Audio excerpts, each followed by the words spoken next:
अस्सलाम वालेकुम। इस वीडियो में हम पोर्टो रिको से रिलेटेड इंटरेस्टिंग फैक्ट्स जानेंगे। Fact number 1, Puerto Rico is not a country. कहने का मतलब ये है कि पोर्टो रिको असल में एक कंट्री नहीं है, क्योंकि Puerto stand as a commonwealth of United States. तो आसान अल्फाज में अगर बात करें, कॉमनवेल्थ का मतलब ये होता है कि पोर्टो रिको, जैसा कि मैंने कहा, ये कंट्री नहीं है, ये यूएसए की टेरिटरी में आता है।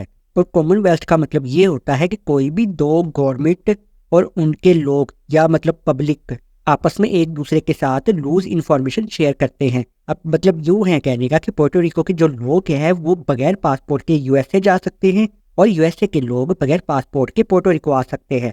इस तरीके से ये लूज इंफॉर्मेशन शेयर करते हैं आपस में। और पोर्टो रिको के रहने वाले लोग अमेरिकन सिटीजनशिप भी रखते हैं, लेकिन पोर्टो रिको के लोग अमेरिका में वोट नहीं कर सकते कोई भी प्रेसिडेंट को सिलेक्ट करने के लिए। तो ये वोट उसी वक्त कर सकते हैं अमेरिका में प्रेसिडेंट के लिए जब पोर्टो रिको का कोई भी रहने वाला अमेरिका में पक्का परमानेंटली शिफ्ट हो जाए या रहने लग जाए, तो तब वो अमेरिका में वोट कर सकता है। फैक्ट नंबर 2, पोर्टो रिको के रहने वाले लोग या वहाँ की कॉलोनी बहुत पुरानी दुनिया की कॉलोनी मानी जाती है। यानी कि जब क्रिस्टोफर कोलंबस ने इस आइलैंड को डिस्कवर किया था 1493 में, तो उस वक्त पहले से ही यहाँ पर कुछ लोग रह रहे थे।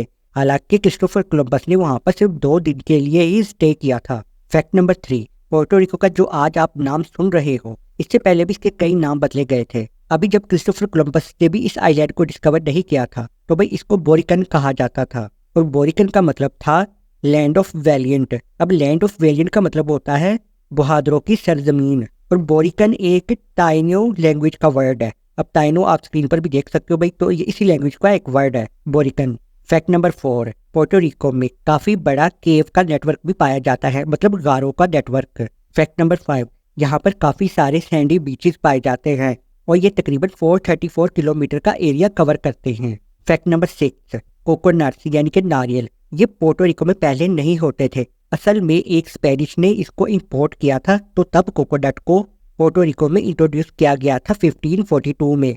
फैक्ट नंबर 7, पीना कोलाडा। तो भी देखो, शायद आपने पीना कोलाडा पिया है या नहीं, लेकिन जब नारियल को इंट्रोड्यूस किया गया पोर्टो रिको में, तो पीना कोलाडा भी असल में पोर्टो रिको सैन जुआन सिटी में ही इन्वेंट किया गया था। अब इसको किस इंसान ने इन्वेंट किया था, लेकिन ज्यादातर तो नाम माना जाता है रेमोन मोंचिटो।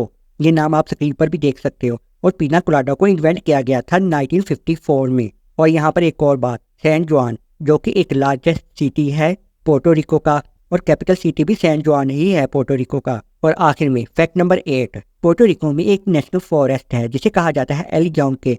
यहाँ पर मेंढक की बारिश होती है। तो अब यहाँ पे आप जरा सुनो, जैसा कि मैंने कहा कि मेंढक की बारिश होती है मतलब फ्रॉग की, तो वो अब डायरेक्टली तो नहीं होती, इनडायरेक्टली होती है। जब बारिशें वहां पर ज्यादा होती है उस जंगल में एल के में, तो ह्यूमिडिटी भी बहुत ज्यादा होती है, मतलब यूँ समझ लो कि हवा में नमी हो जाना बहुत ज्यादा। अब ये मेंढक जैसा कि दरख्तों पर चढ़ते हैं, तो जैसे ही कोई इनका शिकार करने का इंतजार कर रहा होता है, तो इनको पता चल जाता है कि सामने इनका कोई शिकारी बैठा है। तो ये मेंढक क्या करते हैं, ये खुद को हवा में लॉन्च कर देते हैं, मतलब ये समझ लो आसान अल्फाज में कि जंप कर देते हैं ताकि ये खुद को शिकार से बचा सके।